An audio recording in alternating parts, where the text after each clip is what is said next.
Welcome back, or welcome to the Surf Mastery Podcast. My guest in today's episode is Rob Case from surfingpaddling.com. First interviewed Rob back in 2016. He was one of the first guests. That's back in episode number 12. And we really talked about the details of paddling a surfboard and how to improve the efficiency in order to paddle faster, catch more waves, but also look after those shoulders. That's a timeless episode, so if you haven't heard that one, I encourage you to go back and listen to that. Rob also has a fantastic website and YouTube channel with plenty of free information. And then after I'd interviewed Rob back in 2016, I then moved to the States in 2018 and did both of his courses, level 1 and level 2, and I cannot recommend them enough. Yeah, so go back and listen to episode number 12. I will put links to that in the show notes, and also go and check out Rob's website, surfingpaddling.com. Again, links to that website in the show notes. In today's episode, not really interviewing Rob per se. It's more of a wide-ranging conversation about all things surfing. So please enjoy my conversation with Rob Case.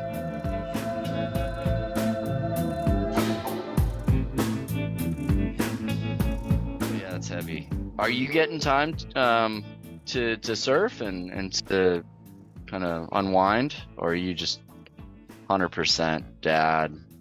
I am now. For the first 2 years, I didn't. I also had a couple of major injuries as well. Like I broke my ankle pretty bad, had needed surgery, and then I did my AC and my shoulder mountain biking.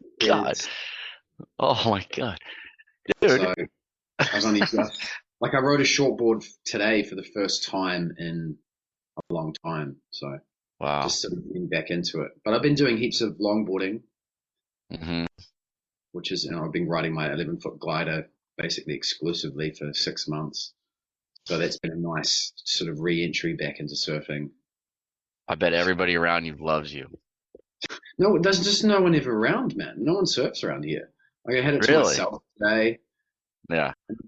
Just in the summertime, it'll get busier here, but in the winter, and it's already warm here, so nice. Yeah. I was in New Zealand this time of the year when I visited North Island. It was awesome. Yep. Loved it. Yeah, this is a nice time of year to be here, actually. Yeah. Where are you? Are you near Auckland? No. I'd be an hour flight from Auckland, or a 5-hour drive south in a place called Hawke's Bay, which is on the east coast of the North Island. Okay. I don't think I got down there. We went to the east coast, but we shot through Lake Taupo and got almost straight over, and then we went north and got waves. So you would have gone to Gisborne. Yeah. Yeah. So you went north, and if you'd gone south, you would have ran into me, basically. Okay. Same coastline. Gisborne's kind of the famous surfing area on the east coast around here. It gets a lot more swell than we do. It's mostly small white surfing around here. Yeah, it sounds like the glider works then. Yeah, exactly. That's cool. You been surfing much? Yeah. We've been busy surfing. I mean, I don't think I've gone surfing for myself in a while. I'm always with a client, so it's still surfing, but it's not personal surfing. I'll catch a few waves every once in a while. And then I have to acting like a guide or an outfitter in a way. No, it's so things have changed since you took the course. My level 1 course, I've gone all one-on-one for the most part, 4 sessions, and 2 of them are in the ocean and 2 of them are in the pool. So it's nice because we stretch things out a little bit more. It's not so condensed into one shot. I still do the group workshops from time to time, but the one-on-one has been a blessing in disguise because I really get to know the clients better, and I get to see them in the ocean, because like the way they move in the pool or in flat water is totally different than how they move in the ocean sometimes, especially when they're in that wave catching environment. Yeah. And then all their bad habits come back. And so I kind of have then something to work on with them. And then I can take them into level 2 and I'll already kind of know where their wave catching baseline is at that point. So it's been cool. I thought I was done as a doornail when COVID hit. I had just finished an injury at that time too. I had put a fin right through my right foot and almost lost two toes. Ooh. And yeah, it was brutal. It was a long recovery. It wouldn't recover. The blood flow wasn't working down there. And so that I was out of work, like I couldn't work for 4 months before COVID hit. And then I finally got back on my feet and then COVID hit and I was like, oh crap, I better freshen up my resume again. Yeah. But then, as you know, surfing kind of blew up and I've been 7 days a week ever since. So, and Really? it's great. Yeah. I have to schedule, I need to remember to schedule time for myself to rest, but it's been good. Things have been flowing. Change level 2 a little bit since you took it, but yeah, I'm just doing the same level 1, level 2,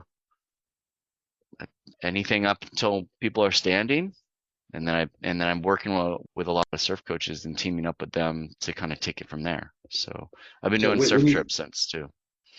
Okay. Yeah, that's awesome. But when you say anything up until they're standing, does that mean you're including the takeoff pop-up movement as well into your training? Yeah. So that was an addition that was requested by a lot of clients. Like whenever they took level 2, they're like, oh, can you look at my pop-up? I'm like, I can, but there's a little bit of science behind the pop-up, but there's not really anything that's been studied. But what I was able to kind of research and find anecdotally were a couple things that were common across any technique that's taught. And so my philosophy is like, hey, as long as you get to your feet with control of your surfboard in all planes, horizontal and lateral, you move the way you're going to move, right? Mm-hmm. And then the second absolute is that you have to learn to do that unconsciously with unconscious movement, not thinking about it. So those are the 2 rules, and that's constant across anything. And so then I looked up a few different kind of movement paths that a person can make, and because a lot of people were like, well, I can't move this way when so and so tells me to do a pop-up this way. I'm like, well, why don't you do it in reverse and let's see what your body will do. And sure enough, when they did it in reverse, they surprised themselves in how they could move. And I was like, well, you just need to train your brain to do it the other way, right? Mm-hmm. And so it kind of helped a lot of people, and so I included it. So now level 2 is getting out, strategy, and technique, which is another thing that's completely lost with a lot of people.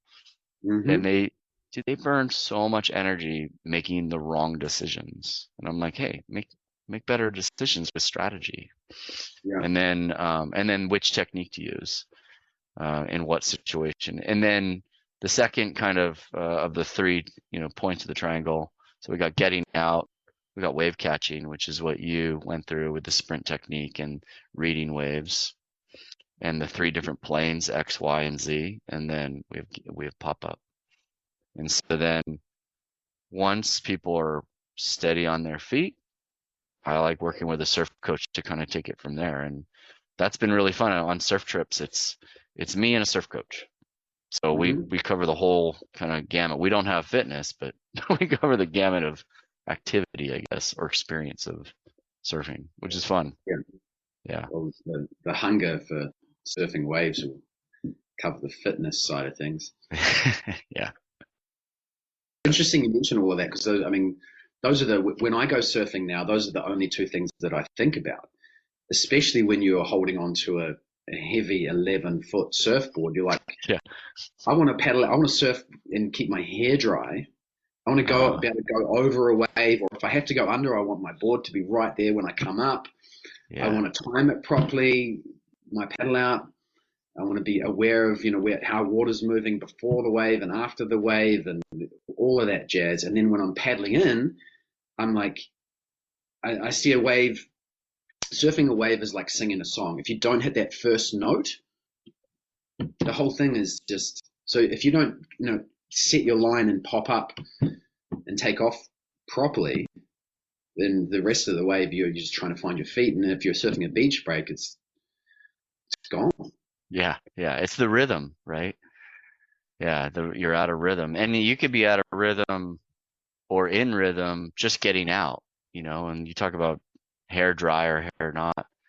A lot of people, they kick out of a wave and they're immediately on their way back out. And it's like, whoa. Like, let's have a plan of, if you catch the wave and you ride it properly all the way through, where's your path back out? Which way the current's moving? Mm-hmm. What's going to be your easiest way back out, right? And then what happens if, let's say you're out of rhythm on the takeoff and you fumbled your feet and maybe you end up having to straighten out? What do you do then, right? And in Ocean Beach, San Francisco, there are currents all over the place. And so having a plan that if you have to straighten out, maybe the best bet is actually to go the opposite way, or maybe even to come in a little bit further and then over and then out. And it's funny because people won't extend their distance because they think that's going to be more tiring. But if you're trying to paddle right back out on the same sandbar that's just crushing you, you're going to burn way more energy. And so if they've already taken level 1 from me, they know how to have that efficiency of movement in the longer distance paddles. And so they end up saving more energy. So I didn't think about this until I started just kind of, hey, why don't you wait back, hold on, let's let this set come through. Let's assess. Like, we're in no danger being in here, as long as there's no rocks behind you or anything like that, right? And just kind of take your time, and then let's figure out where to go. And that always changes as the tide changes and the swell changes through a session. So you're still monitoring all that stuff, but it makes a huge difference, especially if you have an 11-foot glider. That's a lot of work to move that thing around. And if you have to move it around in the impact zone, that's even more work. I get more tired longboarding than I do shortboarding. Oh yeah. No, you're moving more mass. Yeah. Exactly. Especially if you want to start, swinging the board and using the swing weight and the momentum of it to paddle in and cork, take off, and you're never more sore than wrangling a 11-foot board on a decent swell. Yeah. And you're right, and all of that stuff, like in between waves, because you have to hyper focus on which way the water moving. Whereas everyone, you've got a 11-foot board and a 9-foot leg rope. You need to be hyper aware of everyone else. So, well, if you're considerate like you are, I know some people that aren't as considerate with big boards like that, but yeah, of course. Yeah. Yeah. And the cool thing is having that much board sort of forces you to focus in on all of this stuff. And just when you do jump on the shortboard, it's you just sort of, like today I noticed, because I've been surfing the 11-foot glider exclusively, it's because once it's going, there's so much momentum and you can get in so early. You can surf way behind the wave and still make it around sections, and you can just cut through a lot of stuff. So you get very used to surfing right back behind the wave and not worrying about the wave running away from you, because oh no, I can see it. I've got my momentum. So then it changes your whole perspective. So today on my shortboard, I was a bit slow on the takeoff because I was sort of used to riding a bigger board, but it didn't matter. It actually helped me a little bit because it made me air drop down into, and I was already behind the wave, but it didn't, because I was able to, because I was so used to being back there, riding the big board, I wasn't worried. It gave me a lot more confidence to surf behind the wave and really sort of trust in the bottom turn's going to shoot me around. So that's neat. I never thought about that being an advantage of that, and switching to a shortboard and having that is really cool. And I felt that. That's why I'm like, oh yeah. I have certainly felt that same experience when you switch back and forth. Yeah, if you push pause on any high level surfer, right, surfing a decent wave, you push pause at the apex of their bottom turn, And just imagine, okay, what are they seeing? What are they looking at? Half of their vision is taken up by whitewater. Half of it. How often are you surfing like that? How often are you surfing so far back that shit, you're not even sure whether like the whitewater's right there? Not often, man. No, not often. And the thing is, if also there's the same thing as how often do you do a bottom turn and you realize, oh, I could have been deeper, and it shoots you out onto the shoulder too far and you lose all your speed. That happens all the time, right? We always push our bottom turn too far away from the whitewater. But how often are you making the mistake of not pushing your bottom turn back far and like too far, like fading too much and just getting smoked? Yeah. We don't do that. So if you don't start going and playing with the opposite side of the spectrum, we all know what it's like to surf on the shoulder and surf away from the power source on a bigger board.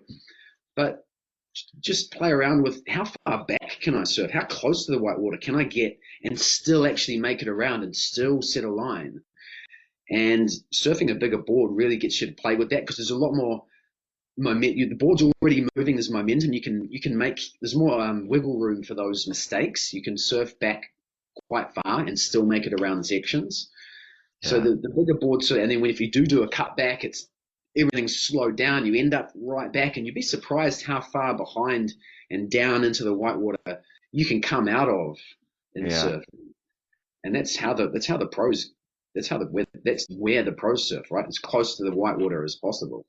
It's a good compromise of learning that skill, because if you were on a shortboard all the time and a surf coach told you, you should be fading more and being behind the whitewater, no surfer is gonna give up waves until they learn that. Like waves are too precious, right? I that's something I commonly tell clients is like, hey, let's make your paddling strokes precious and waves, just let's let them be, because you got to try stuff.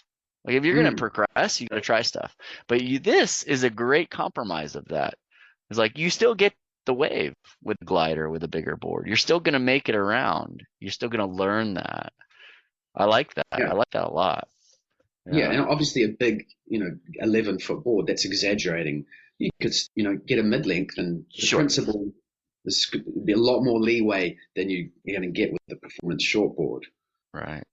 No, it's really neat. I like that perspective. Yeah, and so one of who I remember I interviewed was someone a long time ago, and that was one of their shortboarding coach. He said, get a log, just get a big old heavy old surfboard, and it'll teach you just to look at the wave differently and surf the wave differently. Huh. And that's exactly what I did. At the time, I bought a 9.8, and then surfed with Devin Howard once on it. And Devin's like, man, you should surfing. Just literally, I mean, you follow the advice of, those who are more experienced, and it leads you into places. And now, that glide, those 11-foot gliders, they're also very, very versatile boards. If I turn up to my local point break and it's knee high, there's no one out, and I'm just can't put my wetsuit on fast enough. Yeah. Because you've got these perfect knee to waist high waves, and just the glider with just the challenge of setting a line to surf, perfect waves like that are small is so much fun. And like that 11-foot flatter, straighter profile of a board just allows you to surf even smaller waves than a big old log. And I've surfed it in double overhead 18-second swell as well. Wow. Because there's such good paddlers, you can get into the big waves so early. You don't have to stay close to the whitewater at all. You just play around on big, obviously performance surfing or barrel riding in waves like that, but you can certainly mess around. You've seen some footage of some gliders. Yeah, I'm curious about that though. Like in bigger surf, how close to the whitewater are you surfing that big board? Are you gunning out in front of it with that much mass that you have to manage?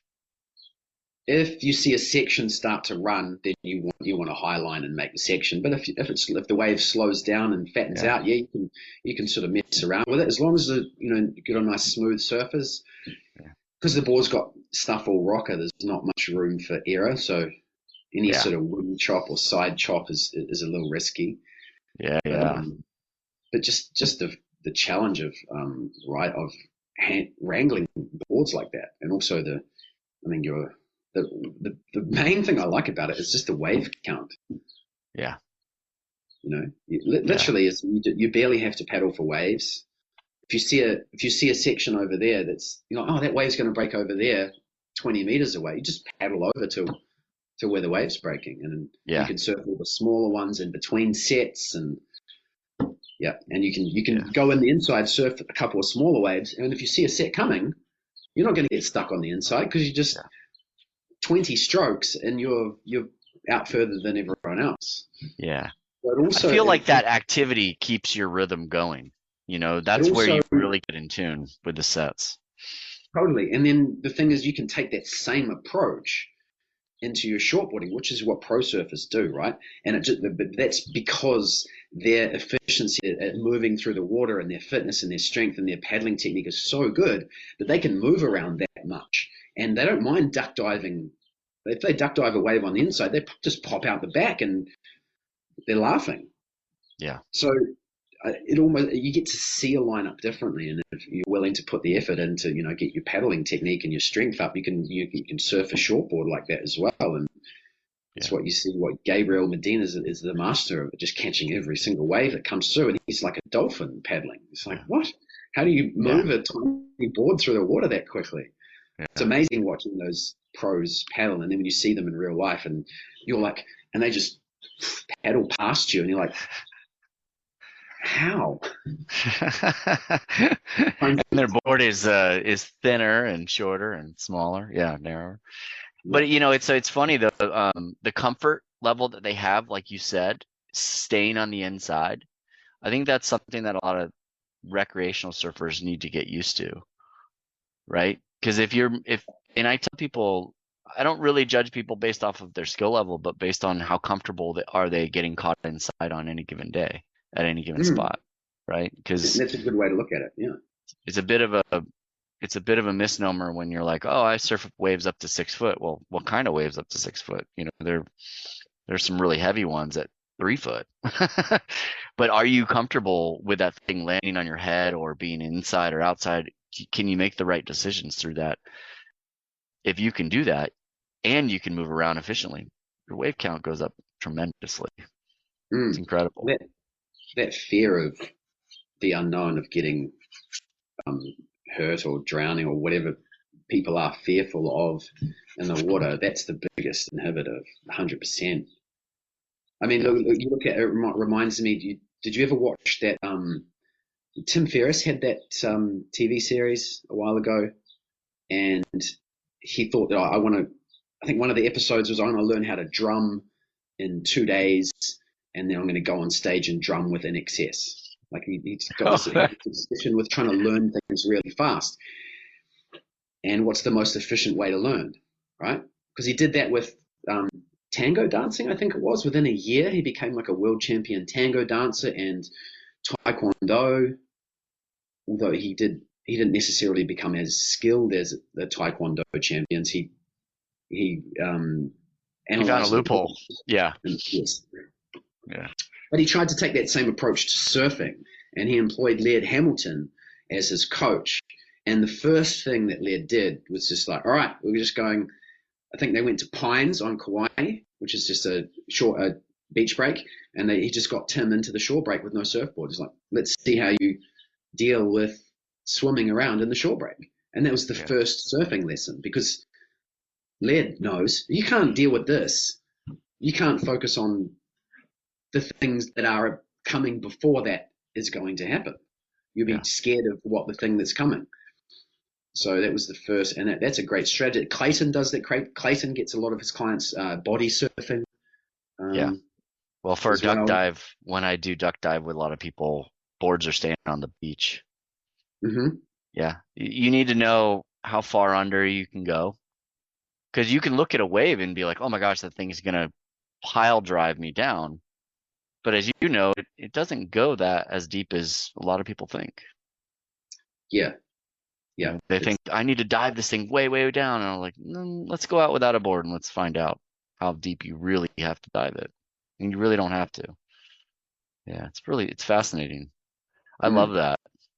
And that's mm. how I started. I started body surfing. So I think I was I was 8 or 9 when I started body surfing in Santa Cruz, and then I didn't board surf until I was 12. So Yeah. the And fundamental thing. it's also that's naturally how kids get into surfing too. I saw it a lot living on the east coast of Australia. Just going to the beach was like a family thing, and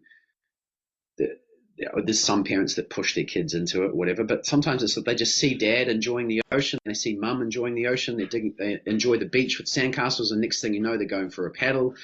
The Yeah, next thing you know, they're grabbing the bodyboard and messing around, or they're there with a friend and they want to feel what it's like to get rolled and dragged up the beach by the shore break, and they just enjoy that. And then next thing you know, they jump on the front of dad's longboard, and oh yeah, that's kind of, and then naturally just sort of progress. There's no yeah, pushing at all. They're just exploring the ocean and having fun with that that natural energy that's coming in. yeah, And I think if we all just always sort of, that's what surfing is. I think it's just the different surfboards that you ride and the different styles of and speed and size of waves. It's just different ways to explore that.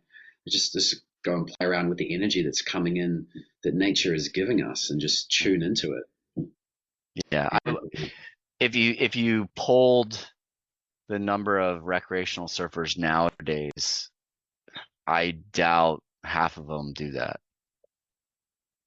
Especially the newer surfers in the last 5 years. So that's something that just needs to happen. Whereas you and I, we kind of grew up doing that. That was forced Mm. upon us in a sense. Yeah, well, nowadays the entry, because there's surf schools everywhere that have wetsuits and soft tops readily available to try. And then if you want to buy a soft top and a wetsuit, it's dirt cheap. Hmm. It's cheap, almost cheaper than filling up your car nowadays. You can buy Yeah. a soft top. Yeah. Well, and they want the So Instagram accessible. moment, right? So they want the Instagram moment, and a surf instructor can get them that pretty quickly Mm, without any whitewater experiences, having to paddle even. They can yeah, get that moment. And then they're like, oh, I get some more experiences to deal with it there before you really mm, become one. yeah, And yeah.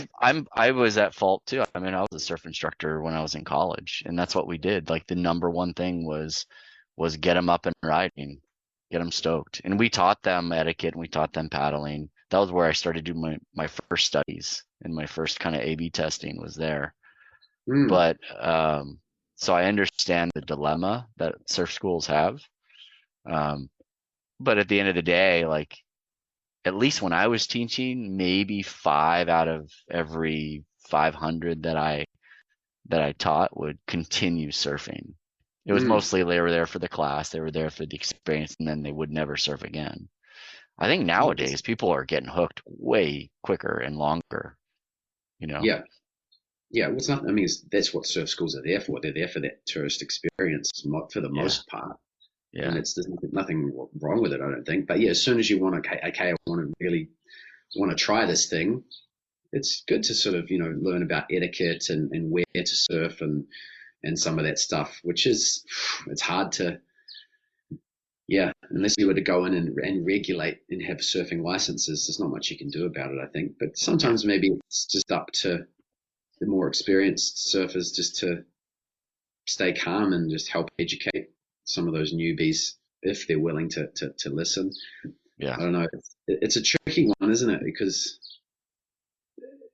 when I think must be probably when you come into surfing as a sort of an older person and it's popular, it's accessible, and then you see someone who's essentially you think is your equal that has in reality been surfing for 25 years. There's just a massive that I don't think new surfers understand that disconnect about what you know what I mean. Hmm. There's a lot of different, and you can pick and choose your conditions too. You might only ever surf nothing bigger than glassy 3 foot, and you only surf during 3 months in summer. You know, Yeah, there's a big difference between that person and someone who's surfing every day, no matter what the conditions are, and they've got, a quiver of boards to deal with the conditions, and there's a big difference there. Yeah. Yeah. I think I only come into problems, I think, is when those newbies try and surf. They think they can just go out to First Point Malibu and wait their turn and get a wave. Mm-hmm. Whereas it's not. Yeah, you might as well be at Zuma practicing on the closeouts, really, because you can't really go along the wave anyway. Mm-hmm. There's a bit of a mismatch there, I think, and I'm sure that's where a lot of the frustration comes from, I think. Yeah.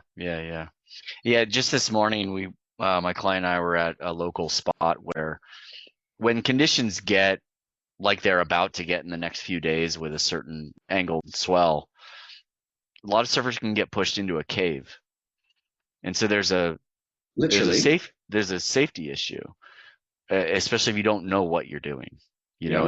And lately, the locals, the guys that I looked up to growing up, they've been vocal to new surfers at that spot, and I think it's partly they're upset that, hey, listen, your level's not here, go down the beach. But it's also, I don't want to have, like, I'm doing myself a favor, I'm doing you a favor as well as moving you down the beach a bit.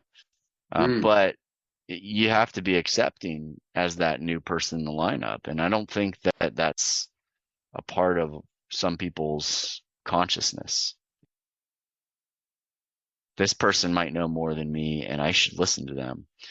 Especially around here, there's some people that feel a bit entitled because they've been very successful in their lives on land, in their career, with their personal lives, and then they come out to the water, and all of a sudden they're back at the very bottom of the totem pole. They're underground of the totem pole, and they have a hard time dealing with that.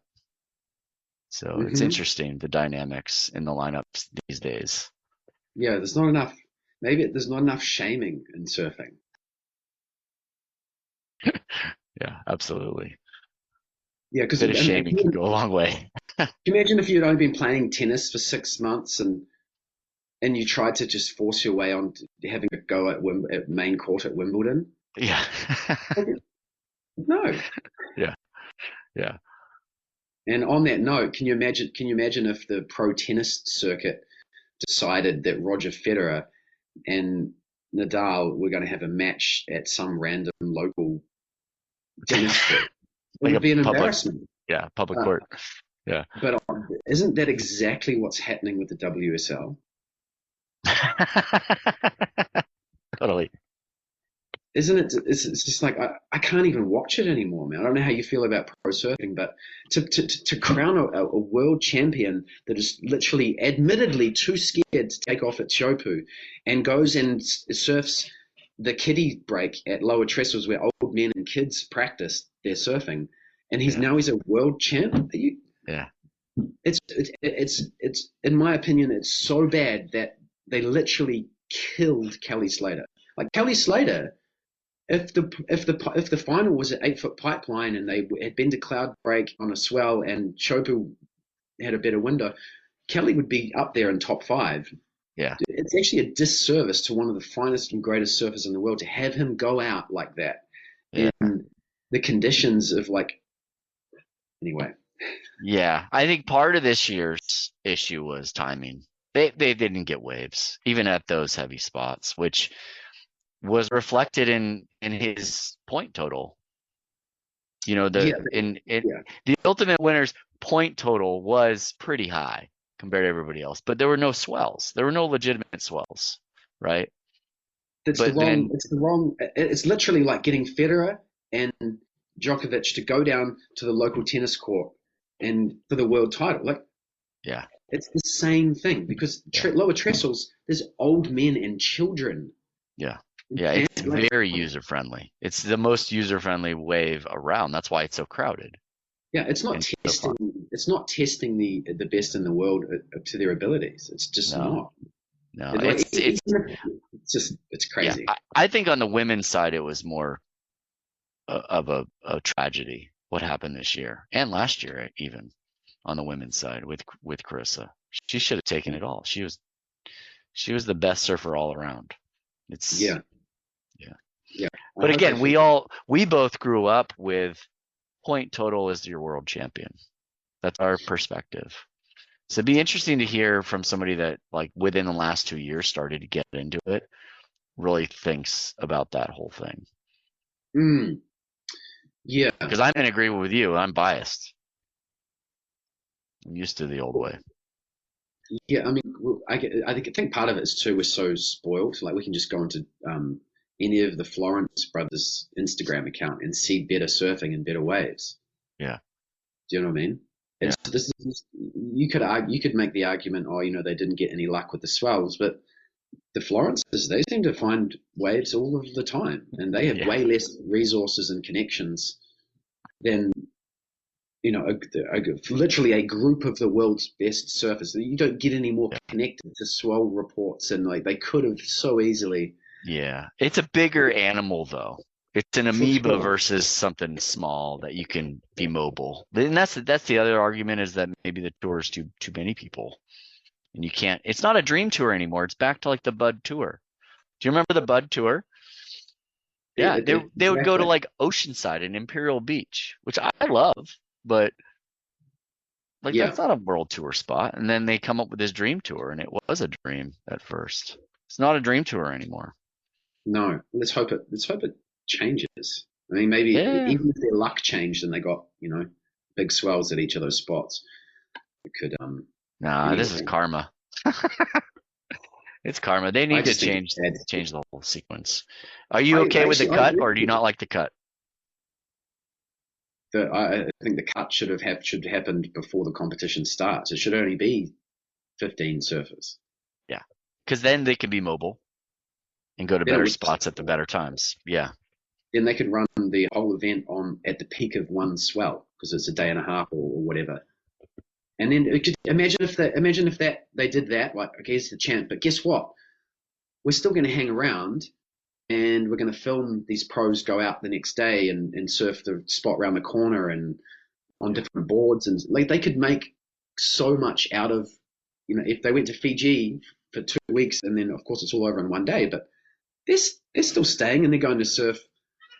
They've made the effort to get there. They're not just going to fly home. They're going to hire a boat and paddle. The cameras could just follow them and see they're free surfing of that same, the next day. There's so much they could do with so much potential, I think, for some awesome content to come out of those. That's why I think it's so sad to see literally paying these pro surfers who are itching to travel and find the best barrels. They want stand-up barrels. You can literally just do it for them and film it all. It would be, I think, because that's how the UFC does it, right? They stick to their core. They stick to the core, and then the public, more people want to watch. Most people watching the UFC don't understand what a rear naked choke is, but the commentators aren't dumbing it down. Yeah. Do you know what I mean? You're coming in to watch our spectacle. Yeah. Yeah. You want to come in to watch Kelly Slater and John and Gabriel Medina battle it out at just lurching Chopu. It's a spectacle, you know what I mean? It's so much more than surfing, and that's what I think. Contrary to their thoughts, they thought that making it plain Jane, best small wave surfer in the world, surfing the most friendly wave in the world, lower trestles, is gonna. But then they just alienate the core and they destroy. What a way for Kelly Slater to die. Do you know what I mean? Yeah. Everyone's like, oh yeah, he's still so good in big waves, man. Like maybe he's got a shot, and then they're just, next thing you know, it's just small wave venue. Like they get skunked everywhere, and where's Kelly Slater? Now he's it's sad. Well, and they can make that business work the way you're describing it, with longer waiting periods, smaller number of surfers, getting the best surf, and then shooting media around the event with ads or sponsorships around those media assets, instead of what they're doing now, which is trying to make it, commentators that are trying to educate and trying to. It doesn't make any sense to me. It's I literally have to turn off the sound. And I really like those guys as humans, but I can't stand when they get their commentary voice on and they're explaining every little thing about everything and just filling dead air time. Mm-hmm. It's frustrating. Have you seen the video that I shot with my wife where we're watching Chopu and it's like Mystery Science Theater? I put the camera behind because she had the funniest comments about just surfing in general. Like, oh, why don't they have like a scuba team underwater keeping sharks away? Like just the funniest stuff. And it was like 10 minutes of it. And she's like, at one point she's like, oh my God, this is so boring. And it was actually a really good event. But that's the thing, like they're not gonna ever get that person to watch. Oh, it's insane. Don't get me started. The production. I remember tuning in. I can't remember which competition I tuned in, and there was average waves. The film was literally filming the surfers just sitting there waiting for a wave, and then they cut to ads, and then there's about 4 ads for nothing but WSL. This is the Trestles is happening now. These are the shirts you can buy that no one buys. This is the best surfer. Just ads for themselves. And then finally it cuts back to the footage and it's like, oh, here's the waves you missed during the ad break. Yeah.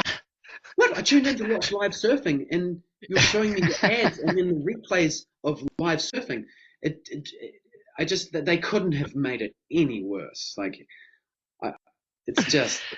Here's an ad for running that show, man. This is an ad for the contest that you're currently watching right now. Like, dude, you already got me here. Like, you're killing me.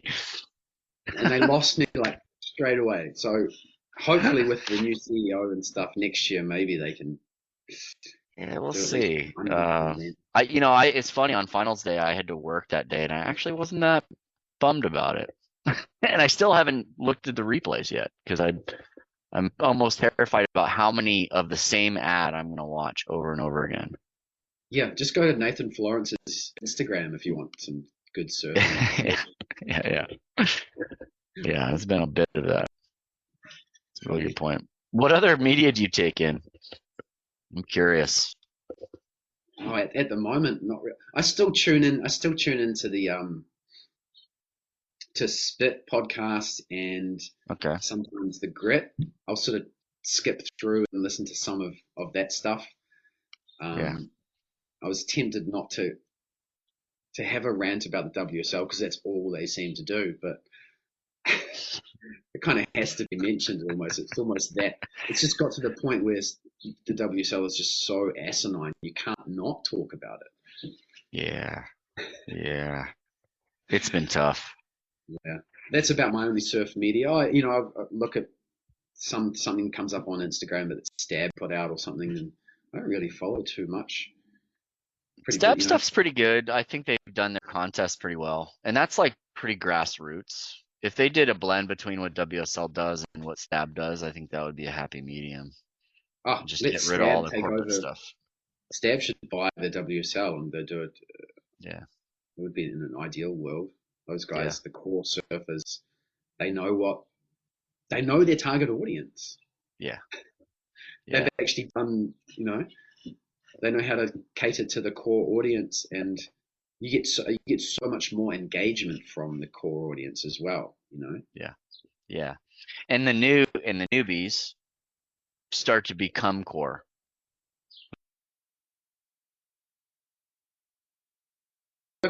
It's what's missing. Yeah. Because going back to your, sometimes they need to be shamed.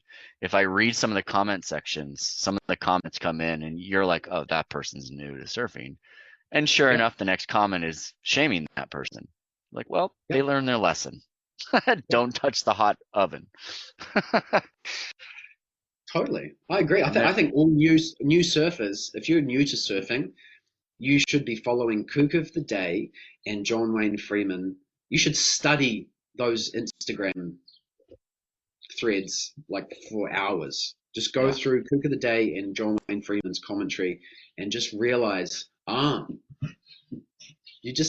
that satire will help you to understand some of the rules and the culture of the core surfing, and you will have a way nicer time in a crowded lineup if you just sort of understand a bit more of that. Once you get to the, obviously you want to be at a level where you can negotiate a crowded lineup, but that's a lot of people's frustration, right? Is getting waves in a crowded lineup and understanding the etiquette and the culture and can I get a set wave? Can I sit in the whatever?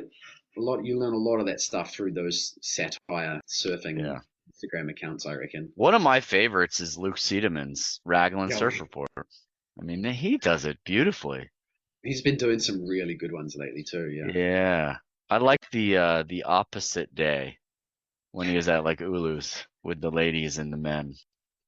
That one, I was like falling off my chair. So funny. Yeah. And so true. So true. It's nuts. So. Uluwatu is a beast of its own. Have you surfed there? No, I haven't. When I go to Indo, I avoid Bali like the plague.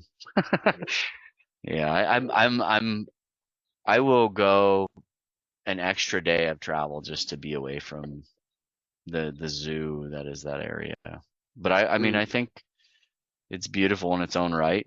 But if I ever go there, it's not with the purpose of surfing. It would be to explore the temples, and if I can surf, which normally you would, it would be a bonus. But I don't know. I can't do major crowds anymore. Yeah, I hear you.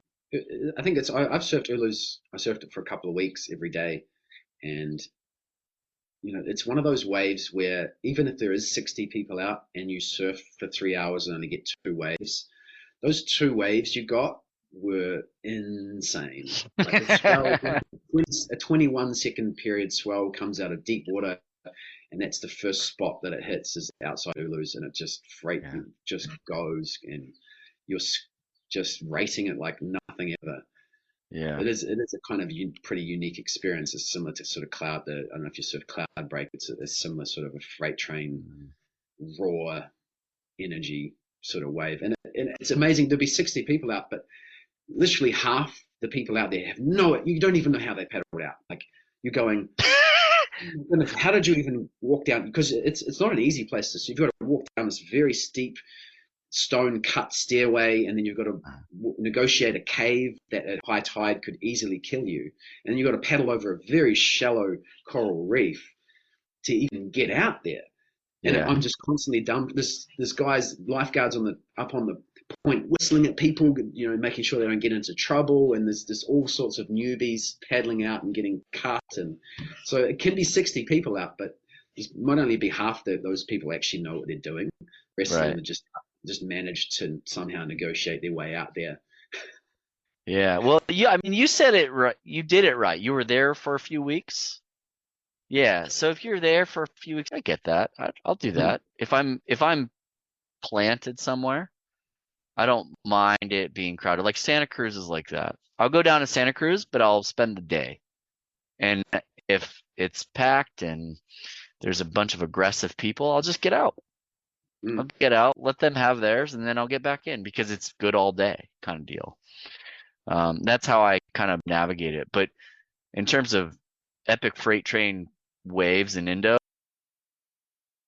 comes out of deep water just like that, and it's right, and I'm happy with that, and I'll take that any day. Travel an extra day and a half to get there. Are you taking people there on trips? I have in the past. I haven't been back in a few years since COVID. It's not a spot that I take anyone that I haven't surfed with before because I consider it an advanced trip, and we take very few people because it's just the whole environment, like being there, getting out over the reef. Having to deal again with what happens if I get caught inside. And at that place, at a few of those places, you get rolled right over the reef if you get caught inside. So you need to know what decision you're going to make instantly and have the confidence and the skills to get yourself out of that danger. So there's no way I ever take an intermediate there. and maybe an advanced intermediate that I've witnessed here or handle something like that, then I'll take them. But that's a tough one. Like with surf trips, I have to pre-qualify with a lot of them. You know, there's no question. You know? Yeah, well, if you're chasing, serious waves. Yeah. But even our like intermediate trips, I'm still pre-qualifying to make sure that they're not a-holes either. I mean, you've been on trip and you've run into some like jackass, and it ruins your trip to a certain extent until you get away from them. So I've been lucky that most of the people that go through level 1 and level 2 will be my first invites. And I know how they surf. I know what's going to help them, what's not really for them. And I can almost customize the trip with the people that are going to thrive the most. Do you have a trip? I don't really get to the rest of the invite list because it gets full. And I'm like, well, sorry, it got full. So that's just the way it is. So, but when's the next trip? So 2024, we have planned out. Surf Ranch is in late February. That's an annual trip now since COVID. Yeah. And then we're going to do a surf camping trip in California. You know, just the kind of California experience. We're going to pick a few campsites and do small group. Let's just go out and surf. That's not a coaching trip. That's just a fun. Let's get together. And then in July, we're going up to Washington again to that standing wave. Okay. The city wave. And we've had a blast there. Have you tried one of those? No. Yeah, you should try one of those. I think you'd be pleasantly surprised. Now, so that's not a coaching trip for me because there's no paddling, nor is there popping up. But I bring a surf coach, and there's optional coaching for them, and I just have a good time, and I just rail surf the whole time, and so much fun. Day watching some people at the beginning and the end of that trip. Interesting. So that's become an annual trip. And then we're going to do our kind of beginner intermediate Baja trip in the fall. And then another surf camp trip. So no major trips next year, like except for maybe Baja. That's a week long. And then Waco, I've been doing kind of as strike missions. So whenever a client asks me to come out to Texas or people are like amped on going to Waco, we'll try to set one up. And that's been fun. So more wave pools, I suppose. Yeah. So are you finding a lot of demand for this sort of these experiences? Yeah, I mean, I fill them with the invites. I never really need to open it up to the public. So my general process is alumni first, so people have been on the trip before, and then level 1, level 2 completed graduates, and then level 1 graduates, and then online course graduates, and then newsletter subscribers, and then open to the public. And so I rarely ever get to that last stage, and so it's been fun. But with family stuff, I have to be conscious of not being away for too long. My kids are now middle school first time and first year of high school. Yeah. So it's like these two new transitions, which is crazy.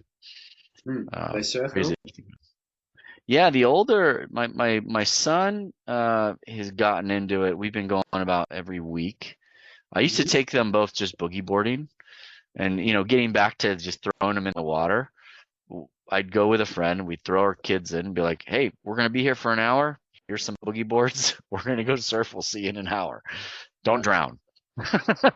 And they got really good at reading waves. They got really good at duck diving on their own. They body surf on their own, and they're in a blast. And now the youngest, my daughter, like she is extremely good at reading waves, but she's just not interested in it, and I'm like, okay, she's 12, maybe she'll get interested in it later, but no big deal. My son is interested in it, but not because of me, but because of his friends. Like he has another friend that surfs, and he's like, I want to get as good as him. And so we've been going, and we've just been having a blast longboarding. And and he's taller than me now. So he's now wearing the same size wetsuit as me, but I'm getting like hand me ups from him. Like one of his shoes, like I'm a size 9, he's a size 13. So when he was a size 9 for like 2 weeks, I got his shoes for that time period. It's crazy. But, Funny. yeah, but it's been fun. Kids are good.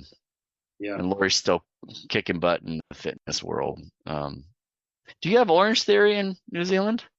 Orange Theory Fitness. Orange Theory Fitness. It's like heart rate specific. It's one of the fads, like a CrossFit or. Okay. No, I haven't heard of it, so no. Yeah, so Orange Theory, it came out years ago, and so she was doing personal training at a bunch of different gyms, group classes, bunch of different gyms, and then Orange Theory came along, and it was such a great fit for her because you could do like 5 or 6 classes in a row because you're coaching and you're not actually physically spinning the bike or doing the class, you know? Yeah. And we were finding she was getting exhausted trying to put classes together for a full day. She was exhausted. She can only do like 3 in a day. And so when she found Orange Theory, it was a good group of people. The client list was awesome. And so she started with them, and she's been coaching with them for a few years through COVID, and is now the head coach there. So she's like does the schedules and trains the people and everything. So, but it's pretty fun. She's kicking butt at that. Yeah. Cool. Have you ever thought about doing a trip with one of the kids, and then the people that come on the trip also bring one of their kids? I have not. Now the first one where that might happen is Surf Ranch this year. So I'm thinking about bringing my son, but he might just stay at the kind of the end basin, not ride the real wave, because he's not quite that skilled yet. And I don't want to drop that much money for him to waste my wave. But that's a really interesting idea, is to do a parent-child surf trip. Yeah. For sure. Yeah, in the Maldives or something, like where you can just leave them with an instructor and a soft top if you want.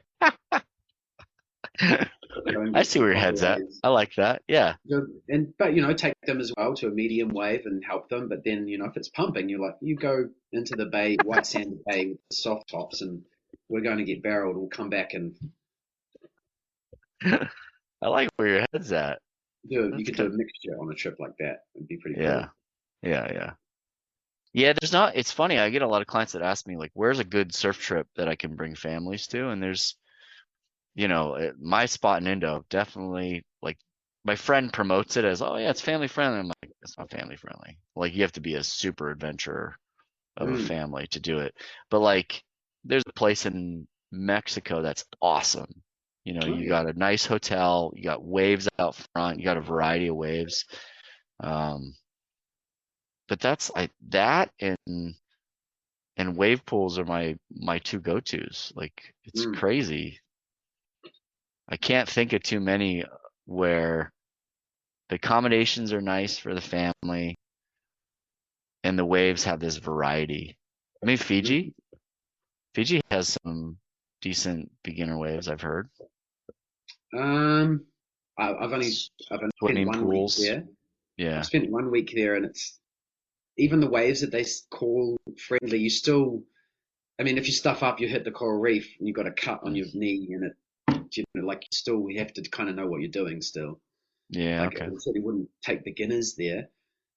There must be somewhere where in the Maldives or something where there's a sand beach that the swell comes in a little gentler. Obviously, the accommodation in the Maldives is not cheap.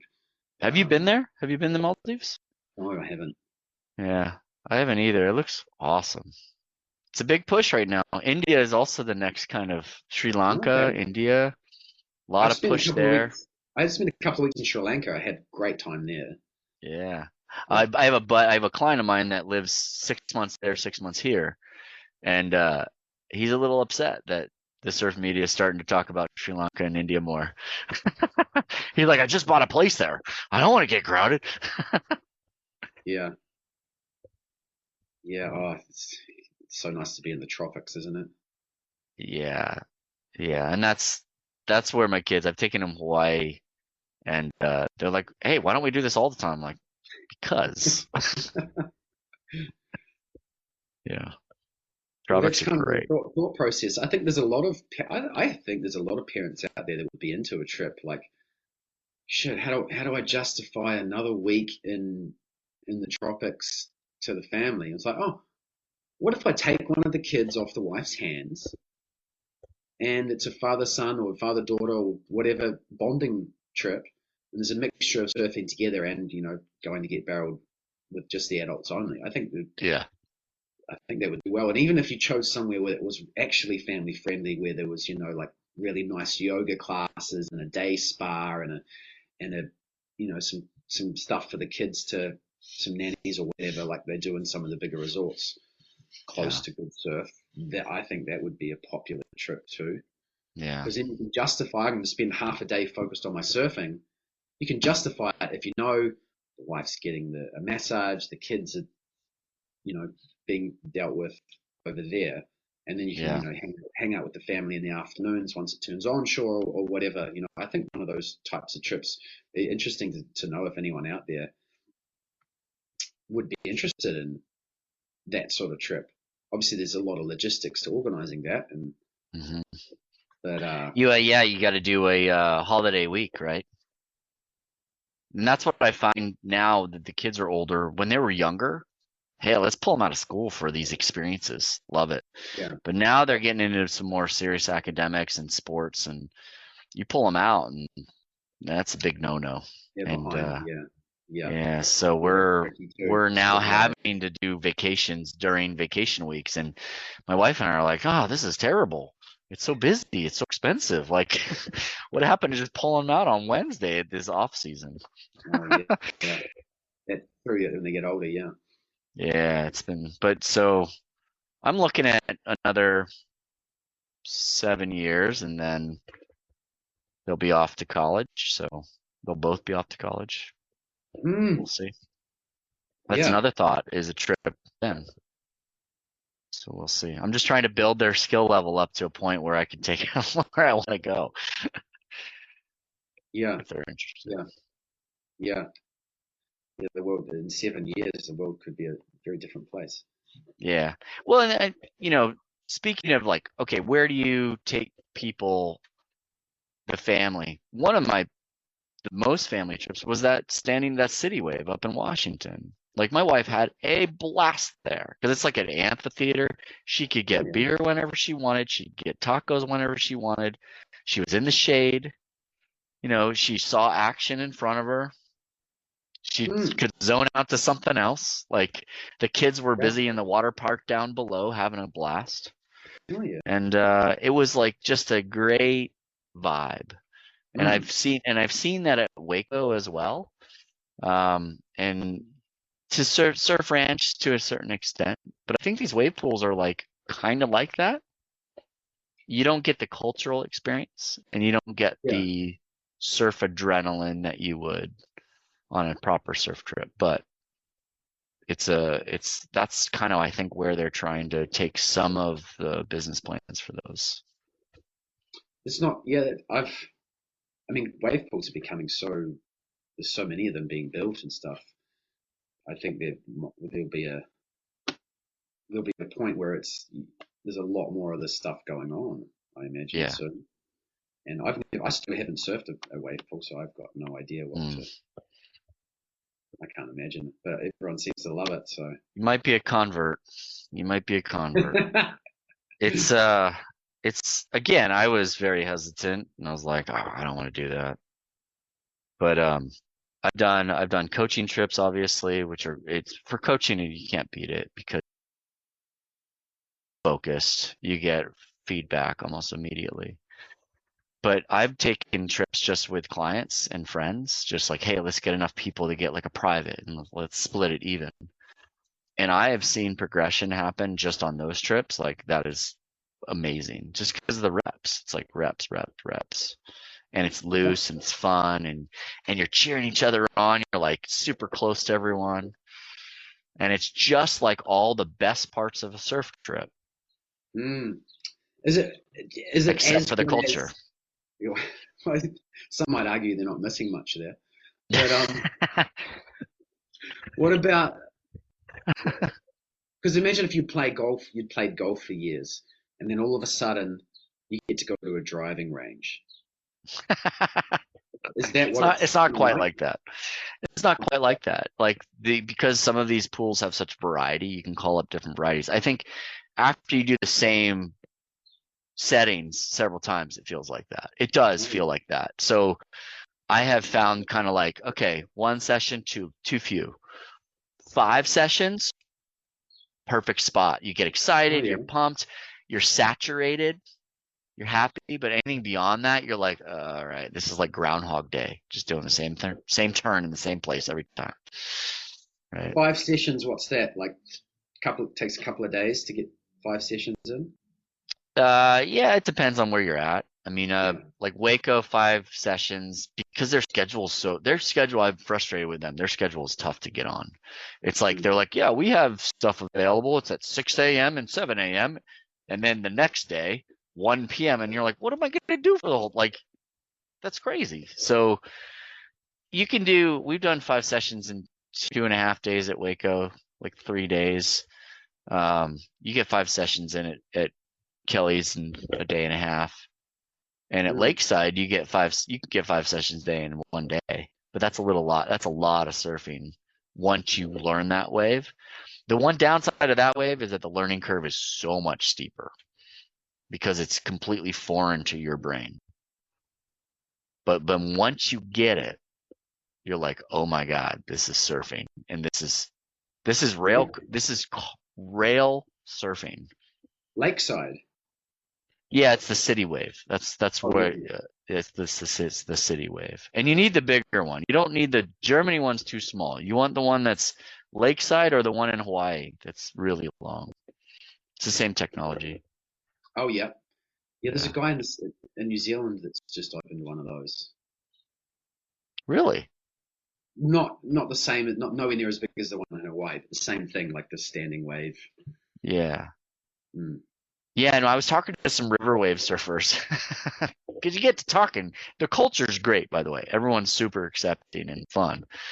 And they're like, yeah, there's like different flow speeds and different steepnesses, and you start to feel these differences the more you ride it.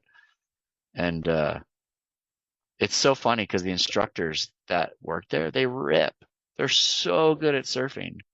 And then they turn to us and they're like, so how do you catch a wave in the ocean? And you're like, oh, bro. You're like, dude, what you're doing is like 1% of surfing. It's like the most fun. It's one of the most fun parts of surfing, aside from getting barreled, I think, is putting on rail hard and really pushing with speed. I love that feeling. Yeah. Interesting. That's my second favorite thing. Yeah. We don't. The perfect section, right? At the city wave. Oh yeah. Yeah. But in the ocean, like how many times you get that situation over and over and over and be in rhythm. Like it's really fascinating. So it's been interesting. Wave pools, I hate promoting them, but I really like going to them for 2 or 3 days. I think I'd go nuts if that was where I had to go all the time to surf. Just like the driving range, like you might spend hours at the driving range to try and get one good drive, right? But once you start, this is how you drive a ball 300 yards. And then you finally click in after hitting, 200 balls or whatever. You finally get a couple of good shots. Those shots feel amazing at the driving range, but they feel so much better during a round of golf against a friend. Totally. 100% the analogy. Yeah. And then when you're sick of, like, you've been playing rounds of golf all day long and you're out of rhythm and you're not hitting it well and you're completely missing the ball, that's when you go back to the driving range to kind of freshen up. And that's That's how you use it. Mm. At least that's my vision of it. Yeah, I want to come on one of these trips. Yeah. Yeah. Well, your closest one was Urban Surf, probably. In Melbourne, yeah, that'd be the Melbourne. closest Yeah. sort of decent wave pool. Yeah. Yeah, I haven't surfed that technology, but I've heard it's all the same. A lot of paddling in that one. And that's the Yeah. thing that I found. There's more paddling in these wave pools than I thought. I didn't think that there was coaching opportunity for paddling, but there Okay. certainly is, especially for takeoff as well. Yeah. Fascinating. Oh yeah, that the takeoff is one of the most important maneuvers. Yeah. Yeah. Do you follow a guy, Kuka Pinto? Yeah. So I feel like he makes the takeoff a maneuver. Like he makes it stylish. He changes it up. Like it is a maneuver, 100%. I think that especially he rides such a variety of surfboards too. Yeah. And that's one thing when you do go with a bigger. He rides gliders and miniature gliders as well. Those boards that are heavy and catch waves early. That a faded takeoff, it becomes like a thing. Yeah. Stylistic. Yeah, it's almost like your favorite part. Oh, I can't wait to do a massive faded takeoff to get into this wave to set me up for the rest. It does become a thing for sure. Yeah. And I also think that a lot of pros approach the takeoff that way as well. Like especially like you think of Kelly Slater, if he wanted to really paddle into a bombing wave at Pipeline a little bit earlier, just to make sure he was going to set the right line and come out of the barrel. But he also is you know what, I'm just going to drop in a little bit later and create some drama and make this wave look way gnarlier than it actually is. That's how I think a lot of those pros get a lot of their points. Yeah. Like the I famous agree. one being, you remember Italo's first ever wave at the box, whether it was or not, and he just dropped out of the sky and did this almost faded too far bottom turn and wrangled it. And if that same wave had been ridden by Jack Robinson, he might have threaded the needle perfectly and got a couple of points less. But Yeah. because it was so dramatic and I think that when you start riding these big boards like Colapinto's riding, and you get to play around with that in different ways because you get in the wave earlier, you get speed out of the flatter section of the waves, and so yeah, and Yep. I think it's the more I surf, the more I realize how important that moment is that as you're paddling in, setting the right line, popping up with good timing, not too fast, not too slow, making sure your feet hit the right spot. But while you're popping up, you're still surfing the wave. You're still keeping an eye on the wave. You're not. Yeah. If you're lacking neck mobility, you might literally have to look down halfway through your pop up because you don't have the mobility and strength to actually stay connected to the board as you're going through that movement. Your brain's going to slow everything down that you're realizing it'll feel like the wave runs away from you, but in actual fact, your pop up wasn't there. It's all it was. Yeah. So I think that it's the most underrated, underworked on aspect of surfing is that it's heavily overlooked. People, they come to me and they're like, yeah, can you help me with my pop-up? And I was like, all right, we're going to slow this thing down and we're going to work on it because it's to your point, it's a maneuver. It cannot be overlooked. And you do it differently in different situations. When the wave curvature is a certain way, you do it differently. You physically will do it differently when the board drops out from underneath you versus staying more buoyant on top of the water. That movement and that physicality are completely different. And even the timing, as you pointed out, the speed at which you do it could be different. Yeah. It's crazy how overlooked it is. But people want to jump to surfing. I want to surf. I want to surf. It's like, okay. Get down the line. Yeah, it's overlooked in so many ways, like including the ways in which the pros use delay or go early or late, or they mess with the pop up and the timing of it to create drama and to and to maximize barrel times and foam, but all sorts of stuff. They're so in control. And it's a fundamental skill. Like, lie down on the ground and stand up. Yeah. Like, forget about being a surfer or not. Like, that's actually like a measure of longevity and life length, they say. The time it takes you to go from lying down to standing up, however you do it, the faster and more efficient you can do that is like a measure of health. That's fantastic. So there's more than one way to skin a cat. But have you heard I thought it was Spit ask Rob Machado, so how do you pop up? Can you enlighten us on how to pop up? And he's like, what do you mean? And he's like, well, like, can you break down the technique? Like, because your pop-up's amazing, right? It's like, I don't know, I just get up to my feet. Like, the pros don't think about it. No. Yeah, that's how it should be. Yeah, but also most of the pros, they started surfing when they were young and they were supple and they had the full range of motion and the strength and ability to control that transition between hands and feet whilst looking at the wave. Like, they had that as a young age, and then they kept doing it, so they maintained that skill. But if you're coming into surfing and you're already 30 and you've been sitting at a desk for 8 hours a day, you're gonna spend hours regaining the mobility, the shoulder mobility, the spinal mobility, the strength in your hip flexors to bring that leg forward without looking down. You're being generous with hours. It's months. It's months to almost years of it. Yeah. You have to retrain the brain as well at what fires. So there's the physical and then there's the neurological changes. Oh, yeah. It's amazing. Yeah.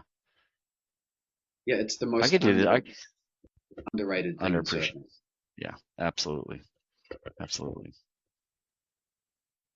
Especially a beach break. Like, you're surfing perfect waves. You get, like, doesn't matter if it takes you a bit longer and you mistime if you're on a long point break, you can get up to your feet, shuffle, move your feet. Oh, okay, now I'm surfing. You missed half the wave, but you might still have 100 meters of perfect wave going. Yeah. So if you're lucky enough to be surfing good waves all the time, you almost sort of don't even, it doesn't matter a lot of the times. Yeah. But when you think about it, you're missing out on, which often, I think, if you can really glide into a wave and pop up, take off nicely, it's setting you up for, usually you're doing that whole sequence of events before you stand up. That's setting the tone of the entire wave. If you're doing it in the right spot, you're doing it where the wave starts breaking, where it's peaking, where it's most likely the biggest, where it's most likely lurching the most. You actually have the most potential to begin that wave with lots of speed, and that can carry you through the sections. It sets the tone for the wave. So I think that's the hugest mistake that most surfers are making, is in not understanding the intricacies and the importance of that takeoff. Well, they're skipping over it, like you said. So you'll see it a lot when people are thinking about, especially beach breaks. They're thinking, I don't want this wave to close out, and so they rush everything and do nothing, right? And they're just like, they end up doing nothing, and then they come back and you're like, listen, one thing at a time. Catch the wave, get up to your feet, find that control spot. And if the wave runs away from you at that point, fine. That's a rep. That's one repetition of doing it right? And they're like, but I did it too slow. It's like, yeah, but how do you think it's going to speed up? Like, you're going to have to train it. And the more you do it, the faster that becomes with less effort. And then all of a sudden you find that third step of turning, so catch the wave, get up to your feet with control the board, and then go surf. That's going to happen only if these first two are fluid and smooth. And the second one's only going to happen if the first one works, if you're catching the wave, right? And going back to your point with the pros, like, they can play with that. They can play with the setup of the wave, right? They could drop into every wave beautifully, but they want to create more drama to get more points, or they want to feel something different. Like Tom Curran wants to feel something different. And so they'll delay the pop-up, and now someone sees that and says, "Oh, I need to delay." It's like, no. That's advanced. They're messing with it, and they're purposely doing that so they can come from behind the whitewater and whatnot. Sets everything up. Yeah. It's the step. It's the what's the cornerstone of a building called? I'm blanking right now. There's a name for it. Foundation of the building? No, there's a single stone that they call it's like the main foundation of a building, and maybe it's cornerstone. I think it might be. Yeah, the cornerstone of a building. Stops it from sinking, leaning. Yeah, and yeah, you don't, if you take that out, the whole thing falls down or is weaker. Yeah. Mm-hmm. It's in a Bob Marley song. Okay. Must be true. It must be true. Scientific fact. That guy was a rocket scientist. That's wild, though. Mm. It's this concept of wanting things to happen instantly. That is the downfall of learning, with the process of learning. Yes, getting too far ahead of oneself. Yeah. I tell my kids all the time, I was like, it's going to take longer than an Instagram moment for that to work. You know, you're going to have to put some work into it. You got to put some hours, some months, some weeks, months, years. A good chunk of time. I think to make surfing something more than a pastime, something you want to explore and possibly travel and etc. And then you have to spend at least a year of your life focusing on nothing else. Yeah. Just no, I'm going to go surf every spare moment. I'm going surfing, no matter what the conditions are like. I've got the wetsuits, I've got the boards, I've got the cars gassed up. I'm getting 10 hours minimum per week surfing in. Yeah. And I'm training. I'm stretching. I'm watching surfing videos during my spare time when it's dark. Or like I went through years of that. I was so obsessed with surfing, and that's the only reason why I can look at the report and go, all right, I'm going to surf at this hour today or in 3 days time because I know those conditions are going to be good for this surfboard that I like surfing, and there's so much work that goes behind those simple decisions of. You see people drive out to the surfing. There's so much that goes behind that, and for sure there is a chunk of time where you're obsessed with surfing and digging into these details and it works. It works. Like I'm thinking in the back of my head, I've just two of my clients I can think of right now that have done level 1, level 2. And at the end of level 2, I completely forgot that they've only been surfing 3 years total.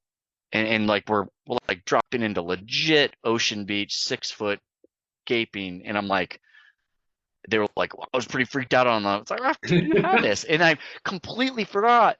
Like we get back to the beach and he's like, yeah, today's my 3-year anniversary surfing. I'm like, what? I was like, oh, I completely forgot. But both of these guys were guys that were obsessed. Obsessed. Yeah. I mean, just going on everything, staying out in the water as long as they possibly could, but not just bobbing around, like actively failing. Yeah. And it pays off. Yeah. It's off to actively fail. It's all about failing. Yeah. The more you fail, the better. Yeah. But it's so cool how nowadays the resources we have as surfers to go out and get coaching and go on YouTube and like you can, if you're serious, you can fast track surfing, like to be able to, paddle into a 6 foot ocean beach wave after 3 years. That's kind of like, it's like, oh, is this, you talking about Kelly Slater when he was 14? Yeah, no, it tricked my mind. We paddled out next to me, did just fine getting out, paddled into this pretty solid wave, made it out the back and was like, oh, wow, just completely just on his face. I couldn't believe it. Could not believe when he told me and reminded me how short he's been surfing. But he, him and this other guy just fully dedicated, put the work in. Yeah. And they're still employed. Yeah, well, if you're determined enough, it's amazing what you can achieve. Yeah. Yeah, and surfing, I mean, for me when I was younger, that naturally did that. But, nowadays, if you're starting surfing a bit older, you've got to plan for it with family and other work commitments. Yeah, but it's also a lot easier. Like you're saying, there's more forecasting. There's more data in general. This morning, it was funny. Like, I'm looking at the spot and I'm like, yeah, there's supposed to be this swell coming in. I think in this surfer I was with wasn't ready for the bigger swell. And I was like, I think we're good, because we look at their surfline forecast and I'm like, let's look at the buoys. And this is a big lesson I teach in that level too. It's like, the surfline forecast is algorithms. Algorithms are good based on a lot of history, but let's see what is actually happening.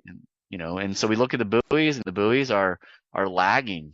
They're lagging by like 5 hours, and the swell hasn't shown yet. And I'm like, all right, let's go. Let's do it. And while we're out there, we start to sense a little bit of it.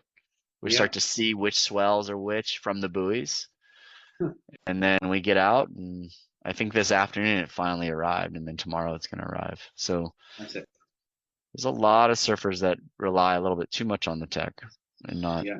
Hey, can you give me 1 second? I just got to sign something to courier. Hold 1 second. Go for it. There's another thing I was thinking. I saw an Oki. I don't know if you remember. There's an old surfing movie with Oki in it, and Oki says something like to the effect of, if you're a surfer and you're not surfing good waves, you're denying yourself some amazing experiences. And he was talking about, going and traveling and just finding really pumping waves for surfing videos. And I think that's so true. It's like, that feeling of scoring waves in a tropical location, and you're an experienced surfer and you finally get on there's nothing like it. And you are, if you have the ability, and the experience you think, oh man, I reckon I could make a 6-foot wave at Cloud Break. I reckon. Then go and do it. And if you don't go and do it, you're denying yourself so much as a surfer, I think. I love that quote. That hits home big time. And that's for me, traveling was a big part of surfing. Is exploring, getting into problems, getting out of problems. So that's where, like, I think the wave pools, you don't get that. Everything's so plug and play.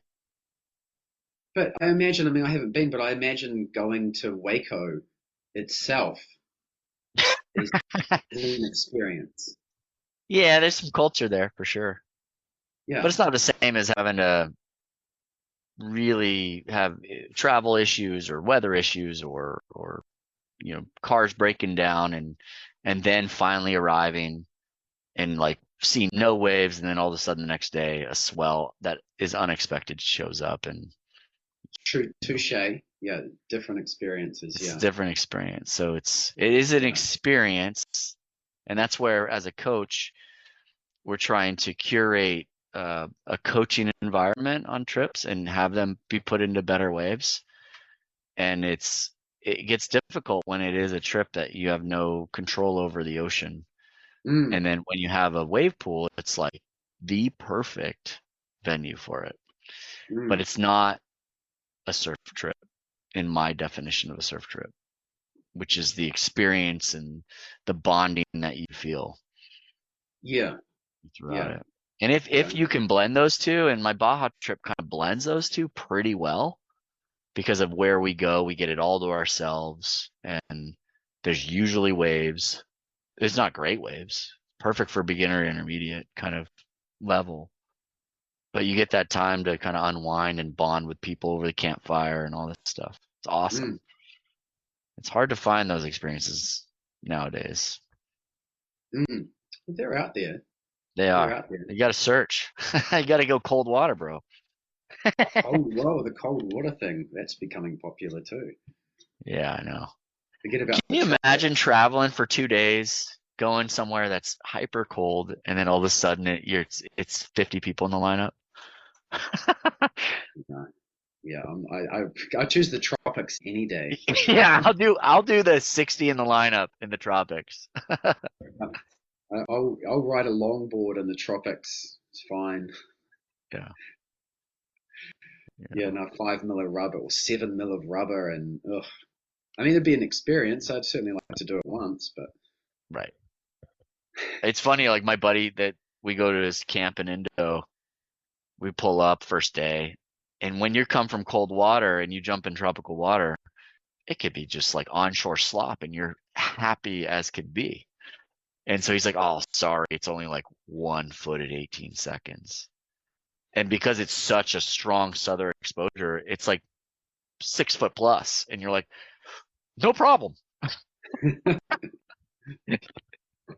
yeah, I got no problem with this. the tropic. I've got to book a surf trip now. Let's talk about tropical waves. Now, this is the time of year you guys get good surf, right? We scored. It We varies. scored. Where I live, it never really gets that good. Like today was about as good as it gets, and it was, I guess, head high, a little bit. What we would call maybe 3 to 4 foot sets here, Yeah. and it was beach break, and there was some corners that were peeling, and it wasn't crowded. That's about as good as it gets around here. Yeah. I can travel for a few hours and score sort of more intense waves, but it's hard when you've got kids to do those missions all the time. Agreed. I got 7 more years and then they're out. Yeah, but that's I got to keep myself healthy. Yeah, what's the cool thing about owning lots of different surfboards is you can just, whatever the conditions, you have the right board for the conditions, and then surfing is as fun or as challenging as you want if you have a range of surfboards to choose from. Yeah. And you can make something exhilarating on the right surfboard. You can make it feel like it's 6 foot and gaping. Yeah. I've got everything from a 5'3" to a 11 foot. Everything in 20 surfboards to choose from. It's a nice, it's nice to have that. Yeah. That's something that all surfers should aspire to as well. I reckon there's a nice quiver of boards. Yeah, and another philosophy that I don't know if you've heard me say this before, but I try to teach people to paddle any surfboard as efficiently and effectively as the design and your body type is. And so that you're not choosing a board based on the paddle out and what that looks like, but you're choosing a board based on how you want to surf the wave. Mm-hmm. Right. Oh, and so that when you do that, you're like, oh my gosh, like, okay, it's kind of mushy. I'm going to take my little bit more volume so I can go through the flat spots. And you're looking at it completely different. Even though it's a mile out, paddle out, you might still take a 6'3", mm-hmm. Because you got that tool belt. Yeah, if you're surfing all the time and your surf fitness is up, then that's definitely should be your default decision making for what board, for sure. I think I'm guilty of taking a board that's easier to paddle out, just because I know I'll get more waves, not necessarily because it's the best board for the waves that are happening. Well, it might be the best board for the way that you want to surf that day. Well, yeah. Then that's my point. Is like, some days I wake up and I'm like, just want to cruise today. I think I'd be really satisfied cruising. Or I don't want to deal with the crowd. And some days I'm like in the mix, and I'm competing. Yeah. Both are equally happy.